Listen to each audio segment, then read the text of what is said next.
And then the worst snake of all is malevolence. And I think that's technically correct, because one of the things that you view, for example, when you're looking at post-traumatic stress disorder, is that it's almost always the case that someone who suffers from post-traumatic stress disorder, which you might think of as a real life reincarnation of the fall, is that people encounter something malevolent and it breaks them, because it's the worst thing to understand. It's like suffering is one thing, man, that's bad enough. Vulnerability and suffering, that's bad enough. But to encounter someone who wishes that upon you and will work to bring it about, that's a whole different category of horrible. Especially when it also reflects something back to you about yourself. Because if someone else can do that to you, and they're human, that means that you partake of the same essence. Strangely enough, that's actually the cure to some degree to post-traumatic stress disorder.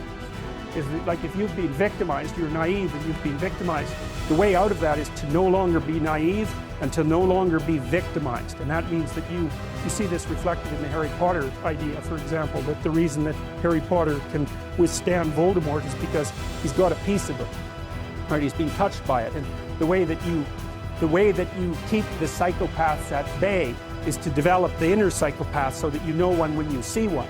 Right, and then, but that's a voluntary thing. It's like a set of tools that you have at your disposal, which is full knowledge of evil. And that does, Nietzsche said, if you look into an abyss for too long, you risk having the abyss gaze back into you, right?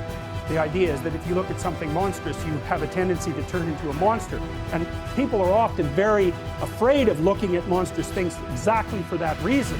And then the question is, well, should you turn into a monster? And the answer to that is, yes, you should. But you should do it voluntarily and not accidentally. And you should do it with the good in mind rather than falling prey to it by possession, essentially, because that's the alternative. Now, how does it possess you? That's easy. Your suffering makes you bitter. Your bitterness makes you resentful. Your resentment makes you vengeful. And once you're on that road, you go down that a little bit farther, man. Well, you end up fantasizing in your basement about shooting up the local high school and then killing yourself, right? Because that's sort of the ultimate end of that line of pathological reasoning. Being should be eradicated because of its intrinsic evil, and I'm exactly the person to do it. And I'll cap it off with an indication of my own lack of worth just to hammer the point home, right? And if I can garner a little posthumous fame along the way, well, that'll satisfy my primordial primate dominance hierarchy imaginings too, at least in fantasy. So, you know, it's the full package if you want to go down that route. And of course, people don't like to think about that sort of thing, and it's no bloody wonder. But without the capability for mayhem, you're a potential victim to mayhem. So you need your sword. It should be sheathed, but you need to have it. And it's very frequently the case. If you treat someone with post-traumatic stress disorder, there's two things you have to do. You have to help them develop a very articulated philosophy of evil, because otherwise their brain bothers them over and over and over. Why were you so naive? How did you become victimized? Why were you such a sucker? These are good questions. You don't want to have that happen to you again. You don't want to be exploited twice. Okay, so your eyes have to open up. We know the price of that from the Egyptian myth, right? You come into contact with Seth. What happens? Even if you're a god, you lose an eye. It's no joke, man. It's no joke. And then the cure for that is the movement down into the underworld and the revitalization of the Father. That's the identification with the force that created culture, right? And that then there's you and that together.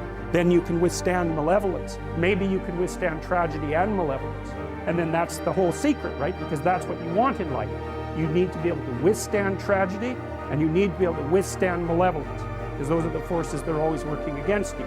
And so this is associated with the Jungian idea of incorporation of the shadow, right? You have to be, we know this, God, we know how predators work with regards to children even. If you're a pedophilic predator and you're looking at a landscape of children, the child that you're going to go after is the one that's timid and won't fight back. You pick your victim. And predatory people in general are exactly like that, man. Because they're predators. They're not going to attack someone who's going to fight back. In fact, the issue is likely not to even come up. They're going to be looking for someone, one way or another, that cannot conceptualize what they are. And then, perfect. It's an open season, man. It's open season. And so if you're treating someone with post-traumatic stress disorder, first they need an introduction to the philosophy of malevolence, and second they have to learn to become dangerous, because that's the only way out. What's the alternative? They get these recurrent thoughts about their vulnerability in the face of malevolence and their own naivety, because by definition, if someone psychopathic has exploited you, you're too naive. It's a definitional issue. You can say, well, that's no fault of mine. How the hell could I be prepared? Fair enough, man. Perfectly reasonable objection. Doesn't solve your problem, because it's an eternal problem.